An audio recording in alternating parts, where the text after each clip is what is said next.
নমস্কার বন্ধুরা, রেহমান গার্ডেন্সে আপনাদের প্রত্যেককে স্বাগতম। আশা করছি আপনারা প্রত্যেকে সুস্থ আছেন এবং ভালো আছেন।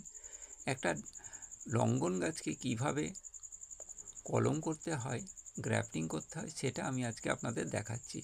একটা পরিপক্ক লঙ্গন গাছের ডাল নিলাম এবং যে পাতা বার হয় সেই পাতার গিঁটটা নিলাম, নিয়ে এক সাইড দেখুন আমি আস্তে আস্তে চেঁচে নিলাম, ঠিক ভি আকৃতির মতো। কিন্তু দুদিক আমি করব না, একদিকটা ভি আকৃতির মতো হবে আর একদিকটা আপনার ছোট্ট করে চেঁচে নেব, যাতে একদিকটা পুরোটা গাছের সঙ্গে আটকে যায় আর আরেক দিকটা নিচেটা আটকে থাকে।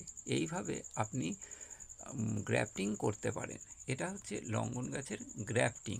আর আপনি যদি জোড় কলম করেন সেটা কিন্তু আরও অনেক সহজ পদ্ধতি। যেহেতু এটা একটা গ্রাফটিং, সেই জন্য একটা বীজের চারা গাছ লাগবে। বীজের চারা গাছটা আমি এবার কেটে ফেলছি।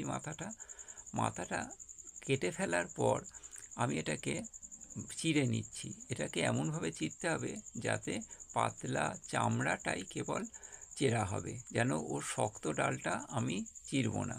কারণ হচ্ছে চামড়াটা দেখেছেন আমি কেমনভাবে চিরলাম, যাতে পুরো কেটে না যায়। এই চামড়াটা যেহেতু কাটলাম, ওখানেই ভি আকৃতির এটা জয়েন দেব। ঠিক জয়েনটা এমনভাবে হবে যে গাছের সঙ্গে আটকে থাকবে। এরপর এটাকে এমন টাইটভাবে পলিপ্যাক দিয়ে আটকাতে হবে যাতে এর মধ্যে কোনো রকম হাওয়া ঢুকতে না পারে। এবার আমি পলিপ্যাক দিয়ে আস্তে আস্তে বেঁধে নিচ্ছি।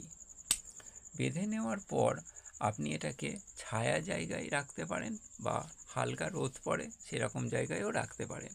এটা যদি আপনি বর্ষাকালে করেন তাহলে এটা সফল হওয়ার খুব বেশি সম্ভাবনা থাকে, কারণ আমি এটা করে দেখেছি। আর খুব গরমের মধ্যে যদি করেন তাহলে এটা শুকিয়ে যাওয়ার সম্ভাবনা থাকে। আর এই যে বীচের গাছটা যেটা গ্রাফটিং করলাম, এর গাটা আমি প্রত্যেক দিন 2-3 দিন পর জল দিয়ে দিয়ে ভিজিয়ে রাখবো, শুকোতে দেব না। তাহলে কিন্তু নিচের বীচের গাছটা যদি খাবার ওই উপরের যেটা গ্রাফটিং করলাম বড় লঙ্গন গাছের ডাল তাতে পৌঁছবে এবং আস্তে আস্তে সেখান থেকে পাতা ছাড়বে। তাহলে আমি এটা লঙ্গন গাছের গ্রাফটিংটা সফল হবে। তবে ধৈর্য ধরতে হবে আপনাকে, কারণ লঙ্গন গাছ থেকে পাতা বার হতে একটু টাইম লাগে। কারণ আম গাছের মতো নয় যে 10 দিন বা 15 দিন পরেই পাতা বার হবে। লঙ্গন গাছের কিন্তু যথেষ্ট টাইম লাগে। সেক্ষেত্রে আপনাকে ধৈর্য ধরতে হবে। ছায়া জায়গায় এটাকে রেখে দিয়ে প্রত্যেক দিন বা 2 দিন 3 দিন অন্তর জল দিন। দেখবেন আস্তে আস্তে ওখান থেকে ছোট্ট মতো একটা অংশ বার হবে।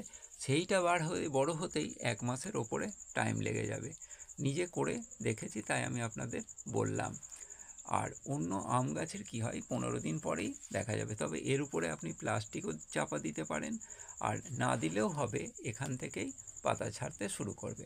ভিডিওটা দেখার জন্য প্রত্যেককে ধন্যবাদ।